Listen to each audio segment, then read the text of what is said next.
अस्सलाम वालेकुम नाजरीन। आज मेरे साथ बहुत ही दो प्यारी शख्सियात हैं। एक पाकिस्तान से हैं, एक कनाडा से हैं। पाकिस्तान से होंगे मेरे साथ मकसूद जाफरी साहब, जिनका अक्सर हम कलाम सुनाते हैं, सुनते भी हैं और इनसे हमने अच्छे इंटरव्यू किए हैं। और मेरे साथ होंगे GM ज़फ़र साहब कनाडा से, जो अपना चैनल भी चलाते हैं ज़फ़रनामा के नाम पे। और ये कश्मीर के रहने वाले हैं, आजकल कनाडा में हैं, पेशे के लिहाज से इंजीनियर हैं और बहुत सारी बातें इनके पास इल्म है। तो मुझे एक खुशी की बात होगी कि फरवरी का महीना जा रहा है। अभी 5 फरवरी को योम यकजहती कश्मीर मनाया गया। अभी 11 फरवरी को मकबूल भट्ट साहब मरहूम की बरसी आ रही है। इस सिलसिले में बात करेंगे। और जो डॉक्टर साहब हैं, डॉक्टर जाफरी साहब, उन्होंने 2 किताबें कश्मीर पे ही लिखी हैं। और वैसे ये मशीर रहे हैं बहुत सारी बड़ी बड़ी सियासी शख्सियात के, और उन्होंने बहुत सारी किताबें लिखी हैं। अमेरिका में प्रोफेसर रहे हैं और आजकल पाकिस्तान इस्लामाबाद में हैं। मैं दोनों दोस्तों का शुक्रिया अदा करता हूँ। जी अस्सलाम वालेकुम। वालेकुम सलाम। डॉक्टर साहब आप बताइएगा। आपके भी सलाम पहुंचे जी। हाँ जी, ये बताइएगा कि इस्लामाबाद का मौसम कैसा है सियासी तौर पे, और वैसे कैसा मौसम चल रहा है। पाकिस्तान से हम आगाज करते हैं। जी डॉक्टर साहब। जी जी, आज मौसम अच्छा रहा। धूप थी, 3-4 दिन पहले बहुत सर्दी थी क्योंकि ये कश्मीर और कुमरी के आब हवा के असरात होते हैं इस्लामाबाद पर, तो काफी काफी सर्दी थी। आज बेहतर थी रहा। इलेक्शन सियासी तो अब 8 फरवरी है कल। बस दुआ है जी कि जो भी है पाकिस्तान के लिए, आवाम के लिए बेहतर हो और अल्लाह करे पीसफुली सारा काम हो।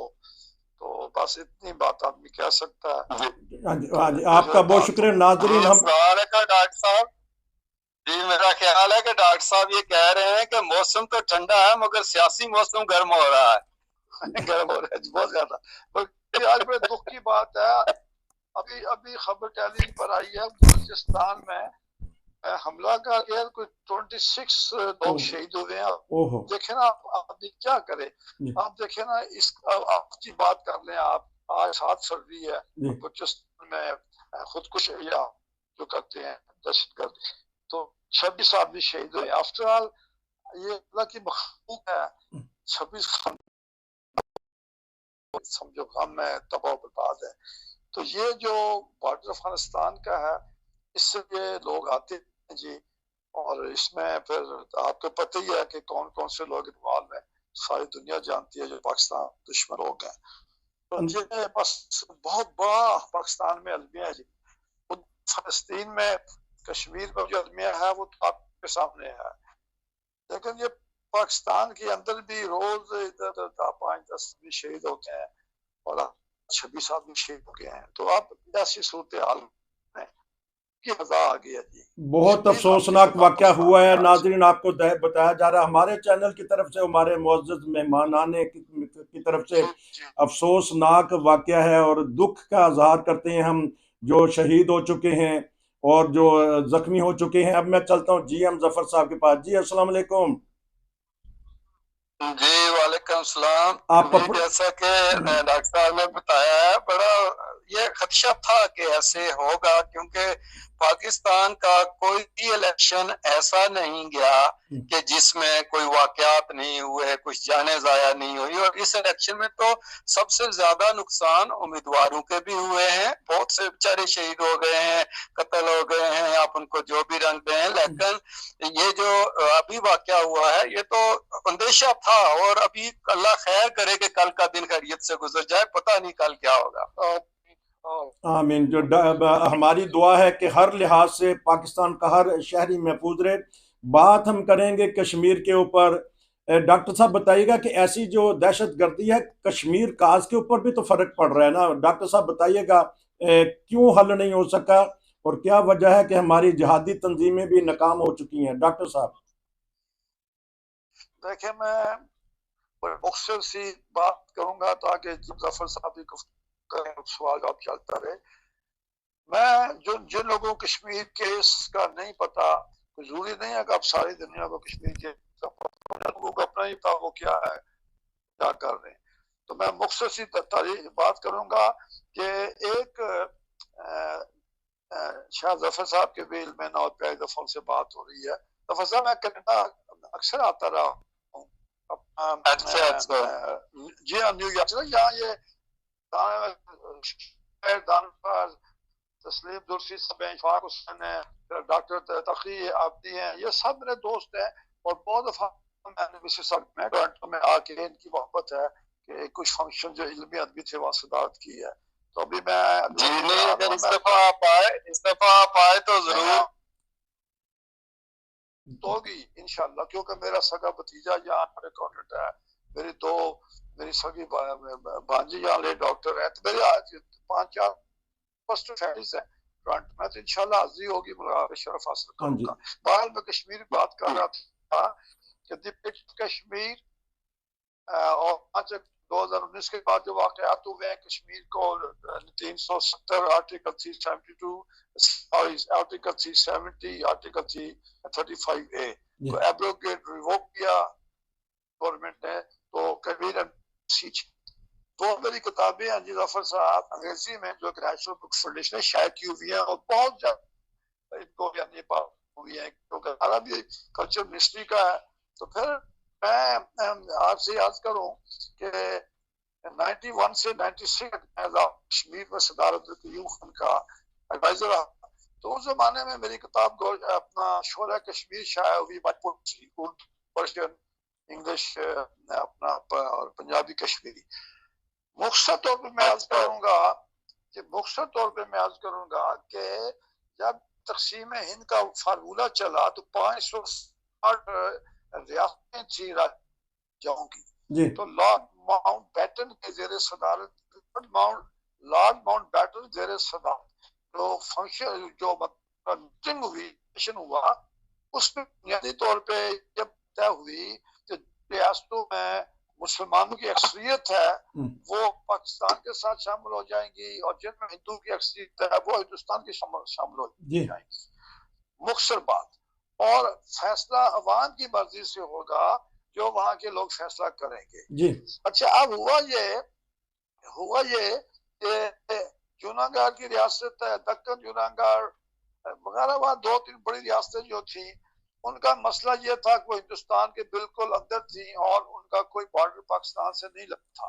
तो उन इंडिपेंडेंट होने का उन्होंने कहा जी फिर हम इंडिपेंडेंट रहेंगे। तो मसला ये था जूनागढ़ में, दक्कन में कि हाकिम जो थे वो अपने मुसलमान थे और आबादी हिंदुओं की थी। कश्मीर में 80% मुसलमान थे, हाकिम जो था महाराजा हरि सिंह हिंदू था। अच्छा, अब ये हुआ कि महाराजा ने पहले स्टैंड किया पाकिस्तान साथ ही, मैं पाकिस्तान के साथ जाऊं क्योंकि आबादी का उठा बहुत ज्यादा।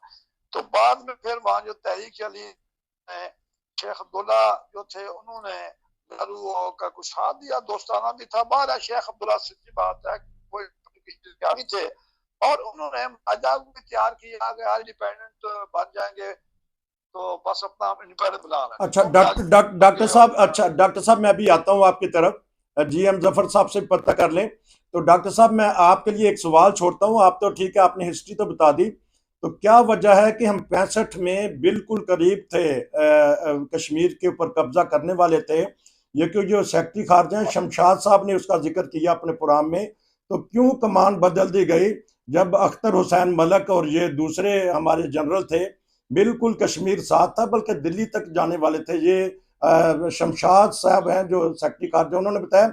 मैं GM जफर साहब से बताऊंगा तो क्या नुकसान कहाँ पहुंचा है हमारी ये जिहादी तंजीमों से, और क्यों हम कश्मीर का मसला हल नहीं सके, क्योंकि आप कश्मीरी हैं और जानते हैं हिस्ट्री को। GM जफर साहब जी, और डॉक्टर साहब की बात जो है ना वो बीच में ही रह गई। वो बड़ी अच्छी तरह से बयान कर रहे थे जो पिछली हिस्ट्री है, लेकिन जो आपने सवाल मुझसे कर दिया फिर मैं उसी के ऊपर रहता हूँ। तो बात यह है कि हमेशा से ये बदकिस्मती रही है पाकिस्तान की कि हम अमली मैदान में जो जंगें जीत जाते हैं वो टेबल पे जाके हम या मुज़ाकरात में या बाद में जो मायदे होते हैं वहां जाकर हम जो है ना वो हार जाते हैं। और कश्मीर का जिस तरह के डॉक्टर साहब ने भी बताया कि शुरू में जो तनाज़ा चला, यहाँ से जो है ना वो उस वक्त 47 में जो मुजाहिद थे वो गए, स्टील स्टैंड मायदा किया हुआ था, जिस तरह डॉक्टर साहब ने भी बताया महाराजा ने। और एक नजरिया ये चलता है कि अगर ये मुजाहिद वहां ना जाते तो हो सकता है कि महाराजा को कुछ सोचने का मौका मिल जाता, जिस तरह के शेख अब्दुल्ला का भी असर था। और महाराजा को पता था कि मेरी आबादी मुसलमान है और मेरा हिंदुस्तान के साथ कोई बनता नहीं है, इसलिए उसने एक स्टील स्टैंड मायदा कर लिया था। मगर जिस वक्त यहाँ से कबायली लोग चले गए, वहां जाके दाखिल हो गए, तो फिर वो भी मजबूर हो गया, क्योंकि हर को अपनी जान का खतरा होता है कि ये तो मुझे आगे मार देंगे। अब तो आधा कश्मीर तो उन्होंने वैसे ही टेक ओवर कर लिया, तो जो बाकी बचा वो उसने फिर, और इंडिया वालों ने फिर वहां भी चालाकी की कि उन्होंने उस पर लिखवाया कि तुम दावत दो हमें कि हम आ रहे हैं। जिसकी बुनियाद आज भी वो बता रहे हैं कि हमें बुलाया गया था, हमें उस वक्त के हुक्मरान ने कहा था कि आओ। ये बड़ी लंबी बहस है कि वो हुक्मरान रहा था नहीं, वो मायदा जिसके तहत वो हुक्मरान बना था अंग्रेजों के जाने के बाद टूट गया। लेकिन अब 65 की बात करें तो जो ये जनरल अख्तर हुसैन मलिक का जो ऑपरेशन जिब्राल्टर जिसका नाम रखा गया था उस वक्त, तो बिल्कुल दरिया तवी क्रॉस करके जम्मू तक पहुंच गए थे ये।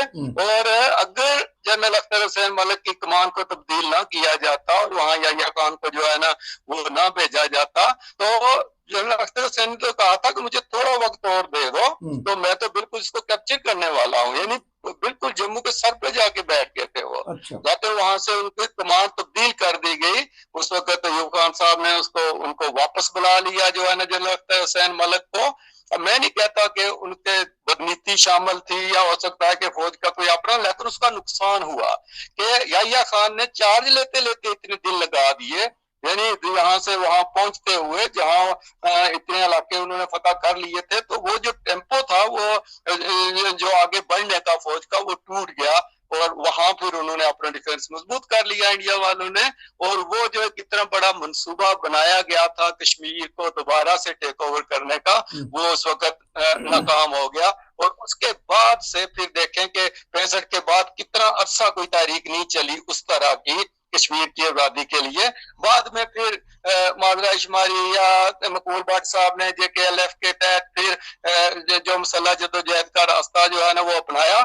मगर उसके बाद भी देखें कि वो क्या हुआ कि हर एक ने इस्लामी जिहाद के नाम से और तंजीमें वहां चली गई। और वो जो असली जो कश्मीर की आजादी का था कि एज ए कौम कश्मीरी जो है ना वो आजाद होंगे चाहे वो जिधर भी जाते, लेकिन एज ए कश्मीरी उसको एक मजहबी रंग दे दिया गया और उसको एक जिहाद की सूरत में सिर्फ मुसलमानों के हिसाब से जो है ना जब जदोजहद करना शुरू हो गई तो उससे भी नुकसान भी पहुंचे बाद में काफी। अच्छा, अब मैं डॉक्टर साहब के पास दोबारा जाऊंगा।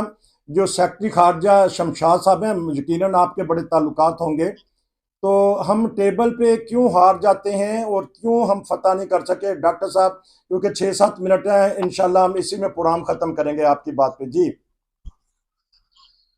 देखें ना, हमारे तो जितने भी बायलैटरल डिस्कशन हुई हैं वज़ीर ख़ारजा भुट्टो साहब की, सोल सिंह की, इंदिरा गांधी के साथ शिमला मायदा जो हुआ, और फिर ये राजीव गांधी जी के साथ नवाज शरीफ का वाजपेयी वारा महसूस ये होता है कि टेबल टॉक पे ना कोई मसला कभी हल ही नहीं हुआ। ये भी बात है। अच्छा, तो मेरा ख्याल है मजबूर हो के कुछ ज्यादा तंजीमें और ठीक है कि वो अब बुरहानुद्दीन वानी के बाद जो सूरत हाल हुई ना कि वो वहाँ के नौजवान कॉलेजों के यूनिवर्सिटियों के नौजवान लड़कियां भी उठे, तो उससे थोड़ा सा दुनिया में ये बात हुई कि तंजीम इंडिजियस मूवमेंट है। जफर साहब का इशारा में समझ गया हूँ कि पहले ऐसे लोग जो ज्यादा मतलब इस्लामी के लोग हुए या जादी तंजीम का नाम, उससे अमेरिका और यूरोप पूरा घबरा गया कि यार अफगानिस्तान से मुसलमानों से हमारे भी जान छुट्टी है, तो ये इधर भी नए लगे हैं मजहबी इस्लाम के नारे और तो बुरके पोश ख्वातीन तो और बड़े रीश लंबी लंबी दाढ़ियों वाले। तो मेरा ख्याल है जफर साहब की बात जो है इस लिहाज से मैं समझता हूँ कि कुछ इंटरनेशनल स्पोर्ट में कम होगी हमारे, बल्कि मिले ही नहीं। फिर सच्ची बात करनी चाहिए कि हाँ, जहां तक अभी फिर इंडिजिनियस मूवमेंट है इस वक्त बिल्कुल इंडिजिनियस मूवमेंट है। तो लेकिन अब 70 में ये था कि भाई ये पूरे आप देखें इंडिया के कॉन्स्टिट्यूशन में 370 सिर्फ पाकिस्तान कश्मीर के लिए, बाकी रियासतों के लिए नहीं है। वो तो सेटल्ड समझते हैं। कश्मीर को मुतरादा रियासत माना गया। पूरे हिंदुस्तान की रियासतों में कश्मीर को स्पेशल स्टेटस दिया गया। अब तक अक़वाम मुत्तहिदा जी फैसला करेंगी दिस वे और दैट वे। तो ये बात खुद बताती है कश्मीर मुतराजा है। फिर 35A जो था वो 1954 में बनाया गया इंडिया कॉन्स्टिट्यूशन में कि कोई भी गैर नॉन कश्मीरी वाला जदाल में आ सकता है, ना उसको गवर्नमेंट सर्विस मिल सकती है कश्मीर के अंदर। कश्मीर सिर्फ कश्मीरियों का है। अब दोनों मोदी ने उड़ा रहे हैं। तो अब वो डेमोग्राफिक चेंज कर रहे हैं, लोगों हिंदुओं को बात कर रहे हैं, कहते हैं अच्छा यार 50 साल गुजार दो, उसके बाद कहेंगे हाँ जी बहुत तकलीफ है, करा लो जी राय शुमारी, 80% हिंदू बात हो जाएंगे।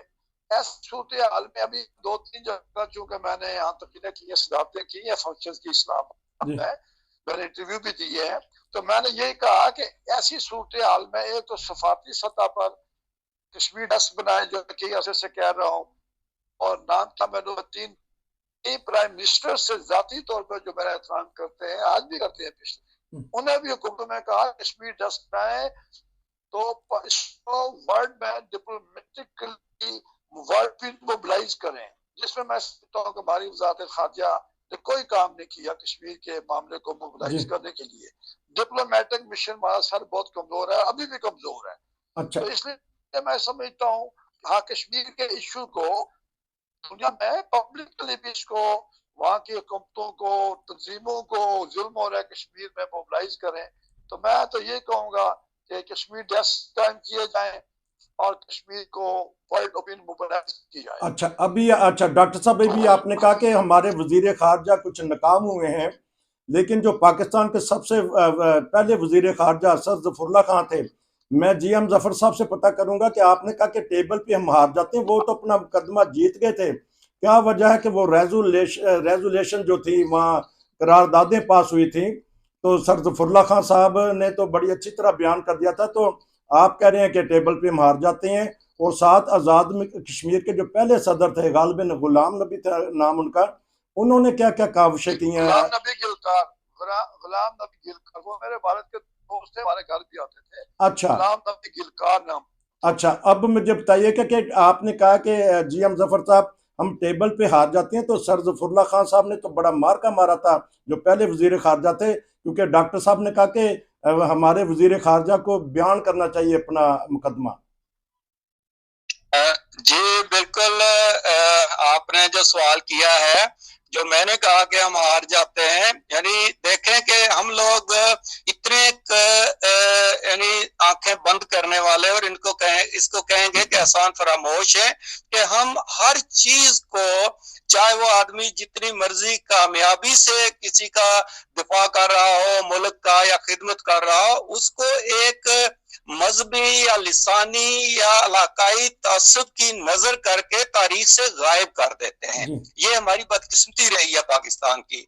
जो सबसे कामयाब वजीर खारजा थे चौधरी ज़फ़रुल्लाह खान साहब, उन्होंने न सिर्फ कश्मीर का देखें, उनका काम यह था कि वहां जाकर हिंदुस्तान को उन्होंने नाखून चने चबवाए और करारदाद पास करवाई अक़वाम मुत्तहिदा से, और इसको एक मुतनाज़ा इलाका करार दिलवाया, और ये अक़वाम मुत्तहिदा से मंजूर करवाया कि यहाँ रायशुमारी होगी।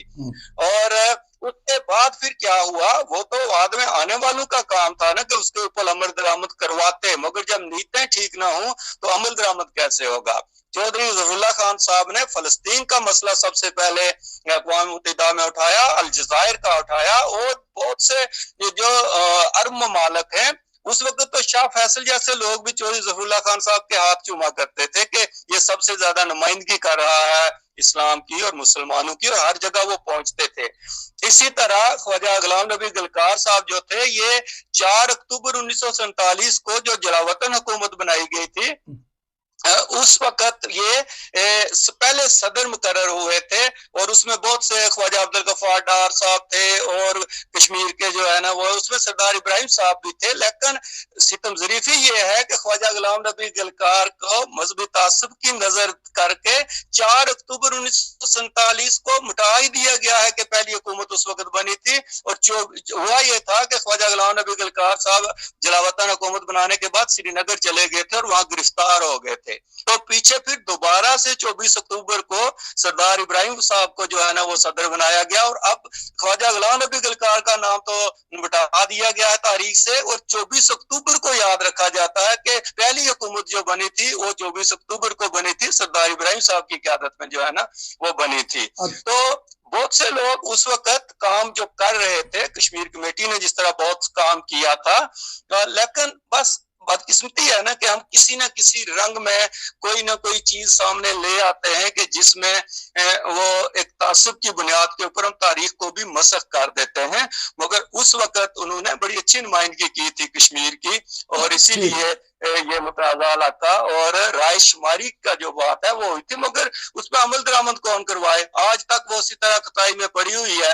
और अब जिस तरह डॉक्टर साहब ने भी फरमाया कि अब देखें वो डायनामिक्स बदल गए हैं। रायशुमारी तो उस वक्त थी कि ये जो महाराजा के दौर का कानून चल रहा है कि कश्मीर में कोई गैर कश्मीरी जो है ना वो जायदाद नहीं खरीद सकता और वो उसको बाशिंदा रियासत का सर्टिफिकेट लेना पड़ेगा, वो कश्मीरी कहलाएगा। और उसकी कैटेगरियां हैं कि किस सन से किस तक जो कश्मीर में रहा वो बाशिंदा होगा। तो अब जब मोदी साहब ने वो चेंज कर दिया है वो कानून, पाकिस्तान वालों ने भी देखें गिलगित बल्तिस्तान को अमली तौर पर बिल्कुल अलग कर दिया जो कि कश्मीर का हिस्सा है। तो नीयतें दोनों तरफ को इतनी अच्छी नहीं है। तो अब रायशुमारी के तो सारा कुछ बदल जाएगा। अब अगर मकबूजा कश्मीर में सारे हिंदू आकर प्रॉपर्टियां लेना शुरू कर देंगे तो हो सकता है कल उनकी अक्सरियत वहां हो जाए। तो क्या रायशुमारी उसका फायदा होगा कि जो उस वक्त हो जिस वक्त उसकी जरूरत नहीं थी नहीं होगी। जब जरूरत थी उस वक्त की नहीं। अच्छा ठीक तो है। अब क्या फायदा? अब तो सब कुछ बदल जाएगा। अब एक ही है कि कश्मीर का कोई मुस्तकिल हल निकलना चाहिए और वही होगा कोई उसका रास्ता। हाँ जी, बहुत शुक्रिया। कि अब सिर्फ 2-3 मिनट है कि बात चल निकली है कि जो कि कश्मीर के पहले सदर थे। तो डॉक्टर साहब आपने कहा कि आपके उनके साथ ताल्लुकात थे, तो आपने उनको देखा या उनका कैसा काम पाया और उनकी क्या काविशें थी? वो एक ही दफा जिंदगी में देखा मैं वो मेरे वालिद जो के कश्मीर हाफिज़ कश्मीर गवर्नमेंट ऑफ पाकिस्तान वज़ारत इत्तेहाद का जो हाफिज़ था उसके एडिटर थे। तो वो कोई मेरा ख्याल है कि कोई देखा था उन्होंने, तो वो हमारे घर आए तो हमारे साथ गुलाम नबी गलकार साहब है, ये पहले सदर है, वो जो बताया 4 अक्टूबर। लेकिन वो तारीख ये कहती है कि चंद लोगों ने गलकार साहब वगैरह ने खुद ऐलान किया कुछ बंदों का कि उस अफरा तफरी थी। बाकायदा हुकूमत पाकिस्तान ने उनको तस्लीम नहीं किया था। अच्छा। और हुकूमत पाकिस्तान जी, ये मैं तारीखी बात बताना चाहता हूँ कि गवर्नमेंट ने उनको बनाया या उतारा नहीं। वो एक कमेटी थी जिन्होंने उनको ऐलान कर दी। लेकिन बाद में ऑफिशियल जो मीटिंग हुई उसमें गवर्नमेंट ऑफ पाकिस्तान के जो लोग बैठे हुए थे ऑफिसर वगैरह ना, तो 24 अक्टूबर को सरदार इब्राहिम को ऑफिशियल पहले उनका। अच्छा, इस तरह के ये सिलसिला भी जारी रहेगा। तकरीबन 25 मिनट का प्रोग्राम हो चुका है। तो डॉक्टर साहब आपके क्योंकि वैसे एक्स्ट्रा बातें हैं, आखिरी बात मैं ये करूंगा कि मोदी हिंदुस्तान की हुकूमत ने कभी नहीं माना। डेंजर इन कश्मीर लोग पढ़े, हिंदुस्तान मानते नहीं है ना रायशुमारी को, न करारदादों को काम नहीं है। एक्शन ने हिंदुस्तान चैप्टर नंबर 7 के मुताबिक चैप्टर नंबर 7 में लिखा हुआ है अक़वाम मुत्तहिदा के में एक्शन अमल नहीं करेगा उसके ऊपर सेक्शन लगेगी, उसके खत्म कर दिए जाएंगे तमाम दुनिया से उसके डिप्लोमेटिक रिलेशंस। तो अक़वाम मुत्तहिदा मीर फलस्तीन के मामले में सोए हुए हैं, उनको दिलचस्पी कोई नहीं है मुसलमानों के काम में। अच्छा। मैं ये समझता हूँ कि एक पाकिस्तान की कमजोरी नहीं है। मैं वाज़ेह करना चाहता हूँ पाकिस्तान क्या करे। पाकिस्तान इतनी बड़ी ताकत से 10 गुना बड़ी ताकत से आज तक लड़ता रहा है। ये मुस्लिम वर्ष हुई हुई है, डेमोक्रेटिक वर्ष हुई हुई है। अक़वाम मुत्तहिदा का दिलचस्पी कोई नहीं है मुसलमानों में। इसलिए I think we should not blame Pakistan at all. अच्छा, पाकिस्तान अपने तौर पे जो कर सकता है जो कर रहा है। और हाँ, अगर मैं कहता हूँ कि पॉलिसी को रिवाइज करें और जो थोड़ा सा ब्यूरोक्रेसी के वाले बातें उनको छोड़कर इसको मोबिलाइज करें वर्ल्ड ओपिनियन को, तो मेरी यही राय है। बहुत शुक्रिया दोनों दोस्तों का। इंशाल्लाह आपसे राब्ता रहेगा, इसी मौजू को हम जारी और सारी रखेंगे। मेरे साथ हैं नाजरीन कनाडा से GM जफर साहब और मकसूद जाफरी साहब, पाकिस्तान से कश्मीर के बारे में बात हो रही होती। अगर आप भी कोई बात करना चाहते हैं, कोई तबसरा करना चाहते हैं, हमारी टीम का हिस्सा बन जाएं। नसीर को इजाजत दीजिए। अस्सलाम वालेकुम।